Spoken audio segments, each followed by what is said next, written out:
Depuis la nuit des temps, l'humanité a levé les yeux vers le ciel, cherchant à déchiffrer les secrets cachés parmi les étoiles.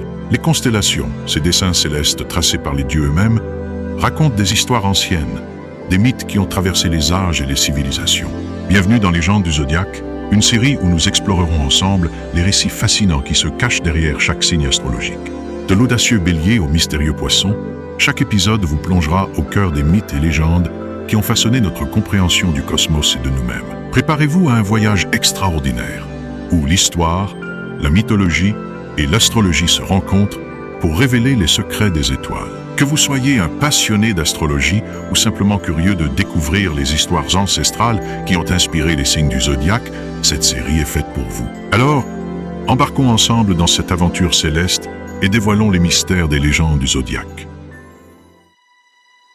Aujourd'hui, nous vous invitons à plonger dans l'univers du Verseau, ce signe d'air symbolisé par le porteur d'eau.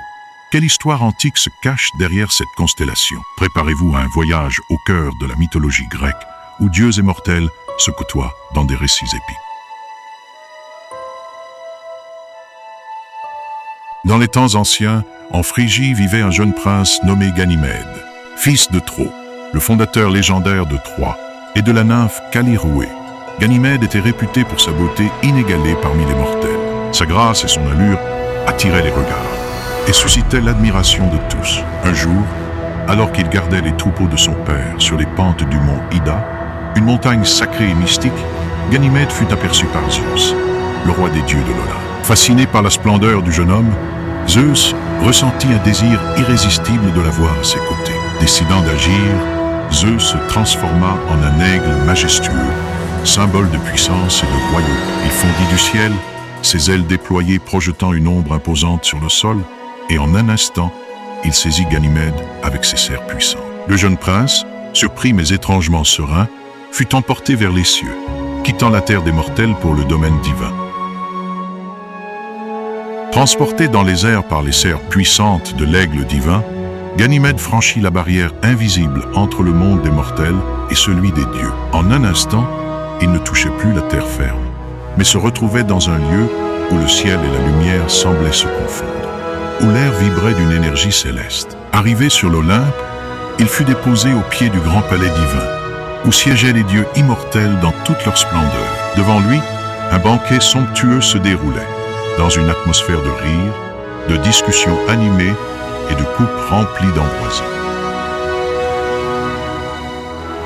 Zeus, vêtu de son manteau de lumière, se leva et déclara devant l'assemblée divine: « Voici Ganymède, fils du roi Tros, dont la beauté et la pureté surpassent celles des simples mortels.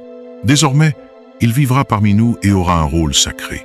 Il sera l'échanson des dieux. » Un murmure parcourut l'Olympe.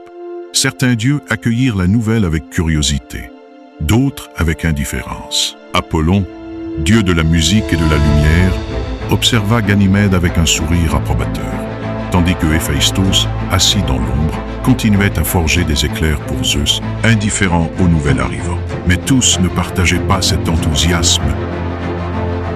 Héra, la reine des dieux, était restée silencieuse jusqu'ici. Mais à ces mots, son regard se durcit, et une ombre traversa son visage. « Ainsi donc, une fois de plus, tu fais venir un mortel sur l'Olympe ?» lança-t-elle d'une voix froide, s'adressant à Zeus. Elle n'oubliait pas que son propre enfant, Hébé, la déesse de la jeunesse, avait occupé ce rôle avant que Ganymède ne le lui prenne. C'était une offense qu'elle ne pouvait accepter. Elle serra les lèvres, les traits figés par le mépris, tandis que Zeus, imperturbable, reprit place sur son trône. Il ne craignait pas Héra, mais il savait que sa colère n'en resterait pas là. Ganymède accepta son rôle avec grâce. Il n'était plus un simple mortel. Désormais, il se tenait aux côtés des dieux, versant l'ambroisie et le nectar divin, ces boissons sacrées qui conféraient l'immortalité. Mais dans son cœur, il savait qu'il ne reverrait plus jamais la terre des hommes, ni son père, le roi Tro. Ce dernier, accablé par la disparition soudaine de son fils, pleura de douleur sur les plaines de Phrygie. Il maudit les dieux, maudit les cieux, criant sa peine au vent. Alors, dans un rare élan de compassion, Zeus envoya Hermès en ambassadeur. Le messager des dieux descendit du ciel et apparut devant Tro, lui expliquant que son fils était en sécurité et qu'il avait reçu un honneur que peu d'humains pouvaient espérer. Pour apaiser la douleur du roi, Zeus lui offrit une récompense précieuse. Des chevaux divins capables de courir sur l'eau sans jamais couler. C'était le seul cadeau qu'il pouvait accorder à ce père endeuillé. Mais le destin de Ganymède ne s'arrêtait pas là. Pour immortaliser son souvenir, Zeus plaça son image dans le ciel, parmi les étoiles, sous la forme d'une constellation lumineuse. Le Verseau, le porteur d'eau. Certains disent que l'eau qu'il verse dans le vide est en réalité une pluie bienfaisante, apportant la fertilité et le renouveau à la terre. D'autres pensent que ce liquide sacré représente le savoir et l'éveil offert aux hommes par les dieux eux-mêmes. Ainsi, à chaque nuit claire, nous pouvons encore voir la silhouette de Ganymède gravée dans le ciel, témoin éternel d'un destin hors du commun, partagé entre les dieux et les hommes. Mais au-delà du mythe, qu'est-ce que cela signifie pour nous? Quelle influence ce récit a-t-il eu sur l'astrologie? Pourquoi le Verseau est-il un signe si particulier? Le Verseau est souvent représenté par un homme versant une amphore d'eau céleste. Mais contrairement à ce que l'on pourrait croire, ce n'est pas un signe d'eau, mais un signe d'air. L'eau qu'il verse symbolise non pas la mer ou la pluie, mais la diffusion du savoir, de la sagesse et de la spiritualité. C'est un courant invisible qui traverse le monde, nourrissant les esprits et éveillant les consciences.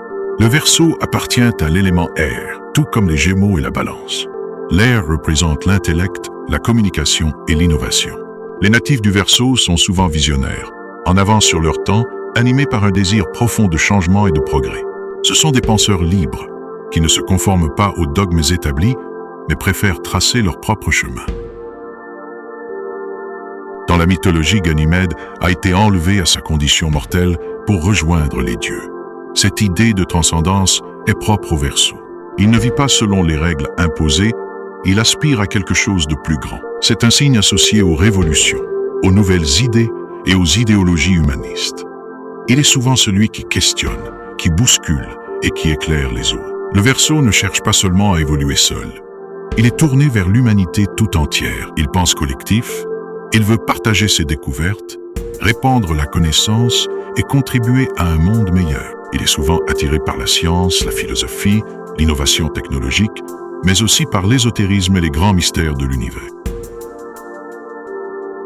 En astrologie, le Verseau est gouverné par Uranus, la planète des révolutions et des transformations soudaines. Il incarne l'imprévisible, l'éveil, l'éclatement des structures obsolètes. Ceux qui sont nés sous ce signe ressentent en eux cette force, cette envie de ne pas rester enfermés dans un cadre rigide, de repousser les frontières du possible. Ainsi, le mythe de Ganymède et le symbole du Verseau se rejoignent dans une même quête, celle de s'élever au-delà des conventions, de partager un savoir universel et de chercher une vérité qui dépasse les limites humaines. Regardez le ciel la nuit, là-haut, entre les étoiles, brille encore l'empreinte de Ganymède. Et peut-être, quelque part en vous, résonne encore l'appel du Verseau. Ainsi s'achève notre voyage à travers la légende et les mystères du Verseau. De Ganymède, mortel devenu divin, à l'ère du progrès et de la connaissance, ce signe incarne l'élévation, la quête du savoir et l'esprit visionnaire. Il est un pont entre les hommes et l'avenir, une lumière guidant vers le renouveau. Mais derrière cette énergie cosmique, le Verseau porte aussi une dualité, entre liberté et solitude, entre idéalisme et détachement. Un signe fascinant, à la fois révolutionnaire et insaisissable. Et vous, que pensez-vous du Verseau? Vous reconnaissez-vous dans ses traits ou connaissez-vous quelqu'un qui incarne cette énergie? Dites-nous tout en commentaire. Si cette exploration mystique vous a plu, pensez à liker cette vidéo pour nous soutenir. Et surtout, abonnez-vous à la chaîne Eduart Mystica pour ne rien manquer des prochains épisodes. Activez la cloche de notification pour être prévenu dès que nous plongerons dans la prochaine légende astrologique. Merci d'avoir voyagé avec nous à travers les étoiles. Les légendes du zodiaque sont nombreuses et chaque signe renferme des secrets oubliés. Mais nous ne faisons que commencer. Notre prochain voyage nous plongera dans les profondeurs des océans, là où les dieux et les créatures mythiques se mêlent au courant du destin. Un signe d'intuition, de rêve et de mystère, relié aux eaux sacrées et aux visions prophétiques. Dans le prochain épisode des légendes du zodiaque, nous révélerons les secrets du poisson. À très vite et merci pour votre soutien avec vos partages.